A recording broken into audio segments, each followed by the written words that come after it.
যে ভাষায় আমাদের রাজ্যের মাননীয় মুখ্যমন্ত্রী তার প্রতিক্রিয়া জানাচ্ছেন, মন্তব্য করছেন, নির্বাচনী প্রচার করছেন এবং সেখানে যেভাবে সাধু সন্তদের প্রতি তার অসম্মান ব্যক্ত হচ্ছে তা অত্যন্ত ন্যক্কারজনক, ভীষণভাবে লজ্জাজনক। এবং এই ভাষা উনি মুখ্যমন্ত্রীর ওই রকম মহিমময় আসনে বসে করতে পারেন না। এই পরিমিতি বোধ, এই ভব্যতা, এই সীমারেখা ওনার জ্ঞান থাকা উচিত। একজন বর্ষিয়ান সন্ন্যাসীকে, দীর্ঘদিনের সেবা পরায়ণ সন্ন্যাসীকে কোনোদিন ওই লোকটাকে আমি সাধু বলে মানি না এ কথা বলা যায় না।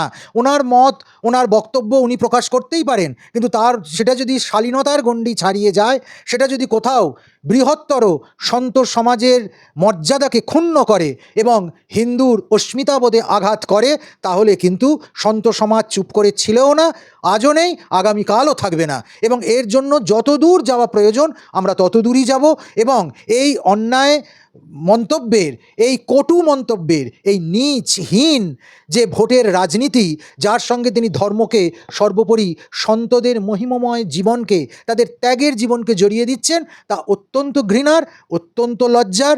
ভারতবর্ষের মুখ্য তিনটে সংগঠন যারা নিজেদেরকে দেশ সেবায়, রাষ্ট্র সেবায়, ধর্ম সেবায়, জাতির সেবায় উৎসর্গ করেছে, সেই রামকৃষ্ণ মিশন, সেই ইসকন, সেই ভারত সেবাশ্রম সংঘ, তাদেরকে এইভাবে চিহ্নিত করে দেওয়া এবং সর্বোপরি ভারত সেবাশ্রম সংঘের বর্ষিয়ান সন্ন্যাসী প্রদীপ্তানন্দজি মহারাজ ওরফে আমরা যাকে ডাকি আমাদের সকলের প্রিয় কার্তিক মহারাজ, তাকে এইভাবে বারংবার, ভুল করে একবার বলেছেন তা নয়, তিনি বারংবার বলছেন। প্রথম দিন বলেছেন, তারপরের দিন আবার বলেছেন যে উনি নির্বাচনের আগে, লোকসভা নির্বাচনের আগে যে দাঙ্গা হয়েছিল সেই দাঙ্গার নাকি হোতা ছিলেন। যদি এটাই তার মন্তব্য হয়, এটাতে যদি উনি বিশ্বাস করেন, তিনি তো প্রশাসনিক প্রধান, তাহলে দাঙ্গার যে হোতা তাকে তিনি ছেড়ে রেখেছিলেন কেন? তাকে তিনি তখন অ্যারেস্ট করেননি কেন? তাহলে কি তিনি চান দাঙ্গা আরও বড় করে লাগুক, বা দাঙ্গাবাজদেরকে ছেড়ে রেখে অন্য কোনো সমীকরণ?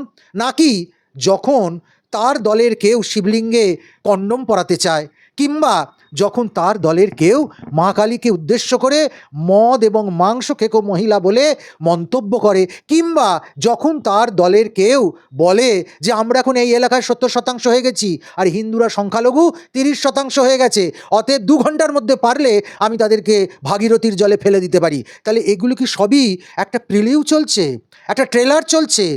দাঙ্গার পূর্ব পরিস্থিতি তিনি এবং তার দলবল সবাই মিলে কি প্রস্তুত করছেন, যার বলি হতে হবে সাধুদের, যার বলি হতে হবে হিন্দুদের, যার বলি হতে হবে হিন্দুত্বকে? আমার সকলের কাছে এটাই বড় প্রশ্ন।